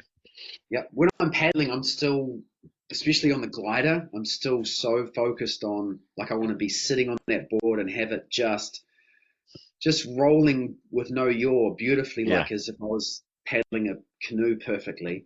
Just lining up the middle of the stringer with a point on the horizon, and moving my body in a way that where there's the minimum yaw, and you get this, man, you can start getting some speed going up when you really tune in to the efficiency of paddling.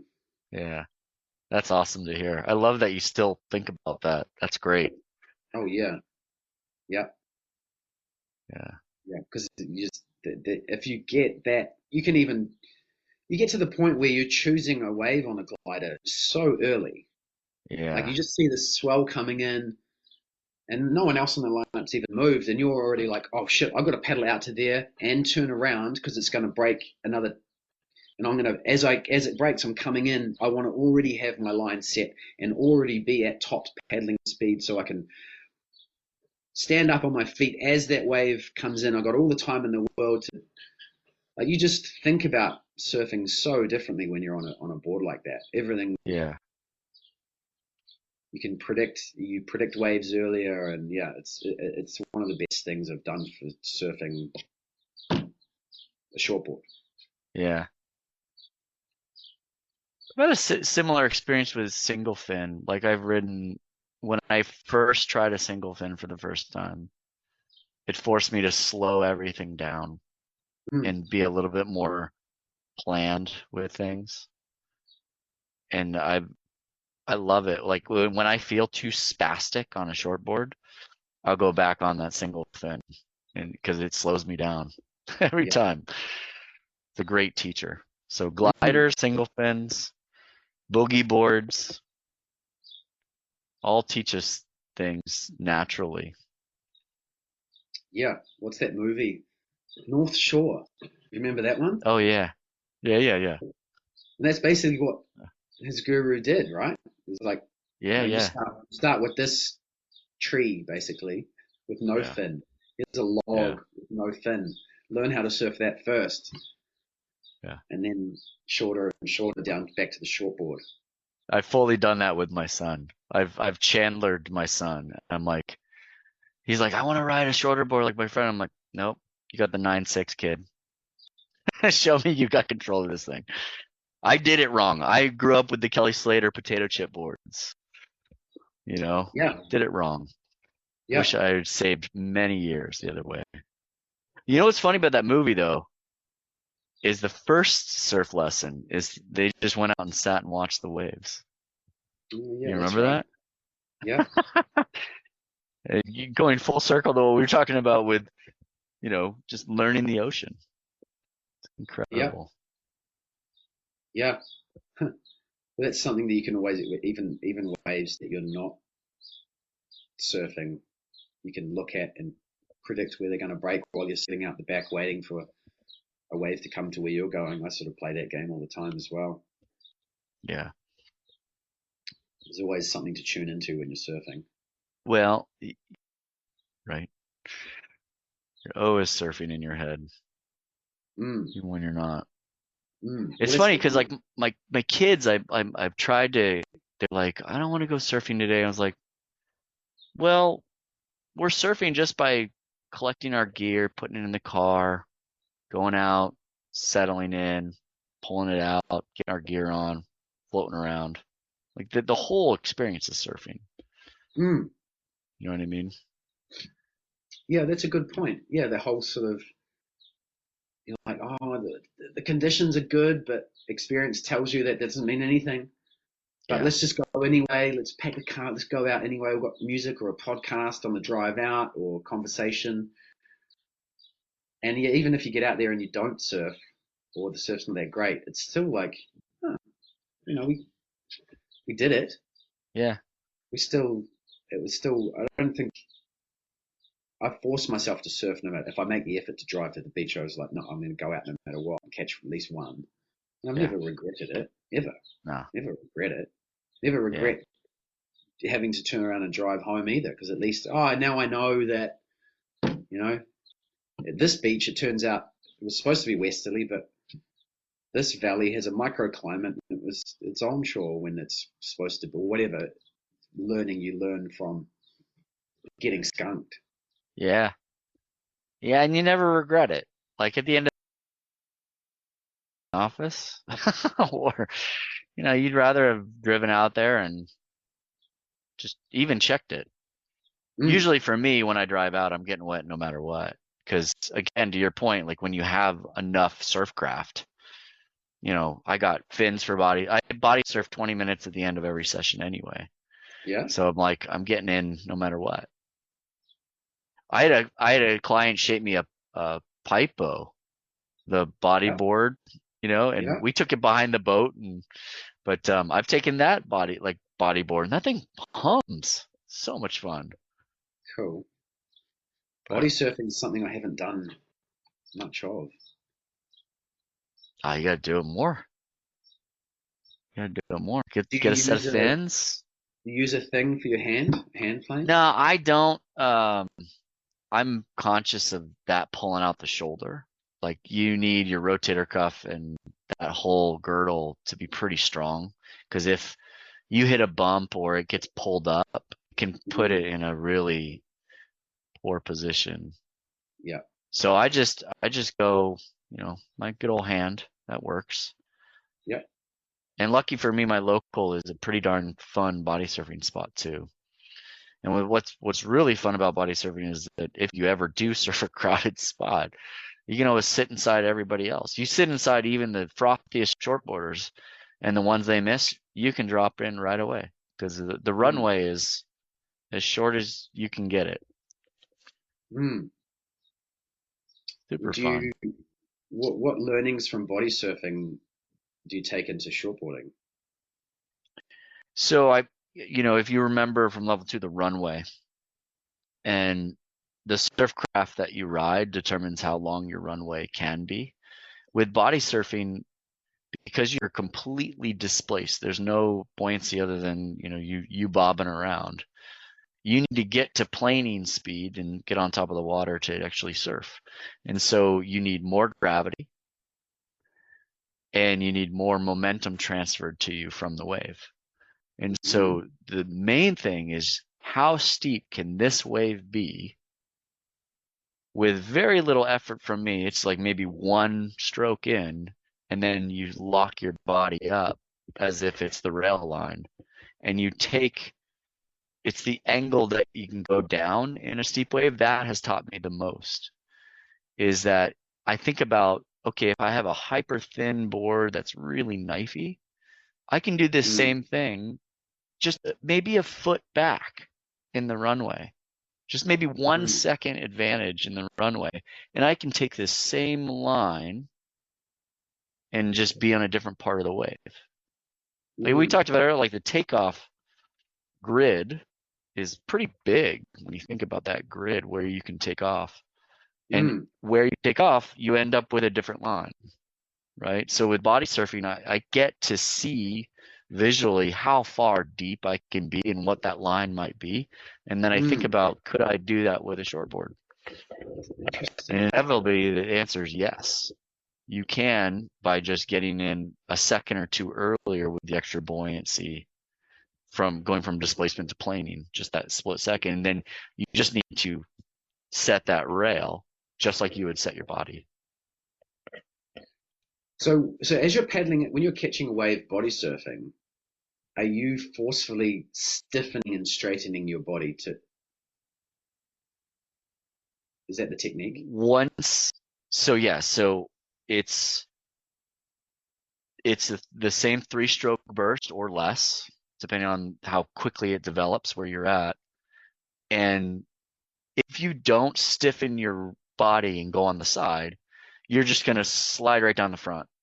And then it crashes, and it's not really a ride. You're just going straight at that point. But I like going down the line. Like that's why I body surf. I go down the line and I try to get barreled. And if you don't stiffen, you're just going straight out the front. If you don't set your body into the wave just like you would the rail, you're going to slide right out the front. And so it's a combination of your body, but also the fins. Sometimes I'll split my legs a little bit to get one leg straight with the rest of my body, and then the other one's kind of counterbalancing until I hit the bottom of the wave and it catches me, and then my line is set at that point. And sometimes I miss it. Sometimes it chucks me, and I don't have the time to get into the wave, and that's when I know, okay, maybe that was a little too late. I found that kind of threshold, that limit. Yeah, it's something I never really just haven't done. You want to hear something else I love doing body surfing is the dolphin start. I call it the dolphin start because you actually set up way further out than you would normally body surfing, and then you go underwater, make yourself streamlined, and you do dolphin kick with the fins, Mm-hmm. and you start to feel the orbital energy Oh yeah. while you're underwater, and then all Yeah. of a sudden, if you're in the right spot, it shoots you out the front of the wave, just like a Really? dolphin, just like you see what the dolphins do. Huh. Now the problem with that one is that it shoots you so far out your rail and goes sideways at that point. But it feels amazing. Huh. But two, it freaks people out like no other, because you're underwater and then all of a sudden you shoot out the front and they're like, holy crap. And to see their faces when you shoot out of the wave like that's pretty fun. But it just feels enormously fun. Yeah, So I'll it's do that tapping every in. once in a while. So you're tapping into that part of the wave that foils for tapping into, Yeah, essentially. that orbital motion. Yeah. Have you got into foiling at all? I tried it a few years ago. I almost killed myself and I stopped because I was like, one, it's too many toys, and two, I don't want to kill myself. I don't want to hurt myself because I like surfing so much. But it does look fun. I have a few people in the neighborhood here that wing foil, so they have the wing and they're foiling Oh on the yeah. lagoon, and that looks fun. I definitely think my wife would kill me if I brought home another thing, but I definitely see it as an alternative at certain surf spots. Mm. Looks fun, but there's just so much in surfing that I still want to learn, that I'm still Yeah. trying to master. And I'm like, it's kind of like golf. Like if I have 4 hours to kill, am I going to go golf or am I going to go surf? I'm usually going to go surf. I just love it that much. Yeah. Yeah. I'm not.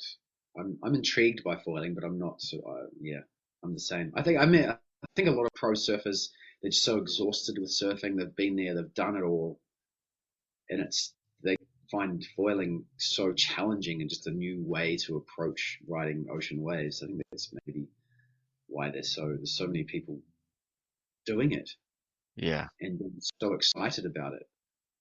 It has a really interesting feel to it. It's doesn't feel like surfing. It feels like almost snowboarding powder, like really soft and fluffy. Mm. And then, so when I did it, I was behind a boat and I was like, oh, I'm getting it. I'm getting it. And then, boom, I wipe out. I'm like, oh, this scares me. Like, I don't know why I just wiped out. Like, that's how sensitive it is. It looks like you're trying to balance an egg on top of an egg. Now, granted, I had like it was a kite foil, so it was smaller, thinner, more high performancy, more sensitive apparently. And now, the bigger the foil, the thicker the foil, the wider, so on and so forth. It's easier. But I don't know. I can't bring myself to put in time to learn it. Mm. I know I'll love it if I do. I know it. Yeah. But I look at conditions like that and I'll just take my longboard. Yeah. Yeah. I'm the same. Yeah. Buy a bigger board rather than a foil. Maybe Yeah. one. I had a friend that subsurfs, and I've done it when I was on the East Coast where there was really no waves. I try to get a workout in, and every once in a while you run into a wave and you surf and it's fun. You're like, this is awesome. But he's like really into it. He has like shorter sups, and he's like, hey, let's go. You can use one of my boards. And so we go out, and I'm like yard sailing left and right. I'm like setting up for the wave, and then I'm about to go, and then it hits the side chop hits me. And I'm sitting there going, man, I could cut 40 more waves on my longboard if I had just brought it. So the next time he invited me, I'm like, you know what? I think I'm good. I'll just bring my longboard. Like, Yeah. I don't know, too frothed out. Yeah. No, fair enough. I do get it, like, because riding a big board that's a cool feeling, having a big heavy board with momentum, and so I kind of get the feeling of surfing a stand up paddleboard, but yeah, Nah, just go with the glider or the log. When the waves are like that. Yeah. To each his own. Graceful, like Kuka Pinto. Yeah. Make it a maneuver. Yeah. Yeah. No, I love that Instagram. Who else is doing cool stuff? I always like the Needle Essentials, Torren Martin, and is it Neil Purchase Jr.? Neil Young. No, sorry, Nat Young. Is it Nat Young? Bo Nat Young. or Bryce Young? Bryce and Bo, both. Bryce and Bo, yeah. Both. I love the way they surf, and Torren Martin. I like that sort of. It's still kind of aggressive, sort of progressive surfing, but on different, on bigger boards. I like that. Yeah. It's a nice blend. They make it look really easy. They do. Yeah. They do, yes. Yeah. It's a good thing to aspire to, because there's almost too much of the same style out there nowadays. Like with competitive surfing, it almost all looks the same to me. There's some small variances, but like Torren and Colapinto, they look very unique. And they look like they're just having fun. And with Bryce. I would way rather watch, surf with, and be able to surf like Torren Martin than Felipe Toledo. Yeah, me too. And I have to remind myself of that. Yeah. And now do you remember when airs first came out and it was all about, like, they actually went up? Yeah. Above the wave, and it was like, oh, whoa. And nowadays they're doing airs, but they don't go up. They just go out. Yeah, they go sideways or out. They show, look, here's the bottom of my board, and look, I landed another air 3. And you're scoring at a 7? Are you kidding me? It was horrible. I don't want to see the bottom of your surfboard fly out into the air and you land on the flats. But Mike, you need the stickers. You need to see the sponsors. Must be what it is. Yeah. It must be what it is.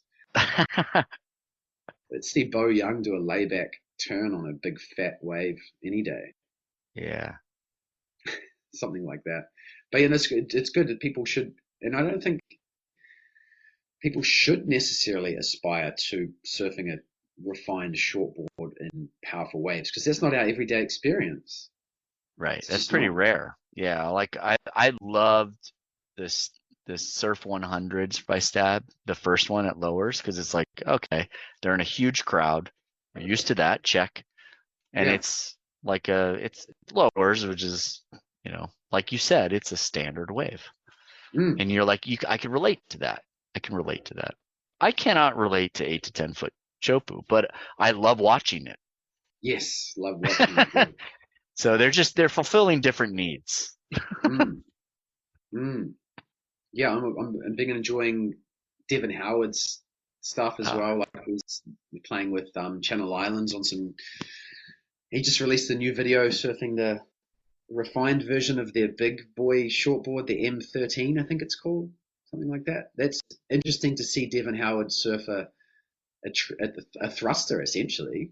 I gotta look that up. That's crazy because cool. I'm used to him, really showing us how to ride bigger boards.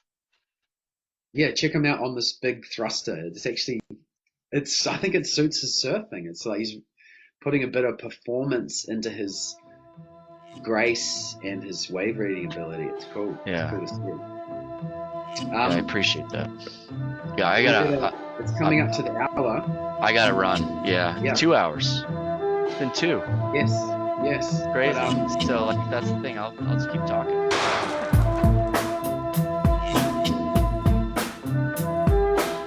That was Rob Case from surfingpaddling.com. Links to that website and a link to the original interview we did, which we talk about his work in the show notes. Feedback, mike@surfmastery.com. Thanks for tuning in, and we'll let Solar Rosa play out.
Well, looks like a short trip. We're all ready to dock.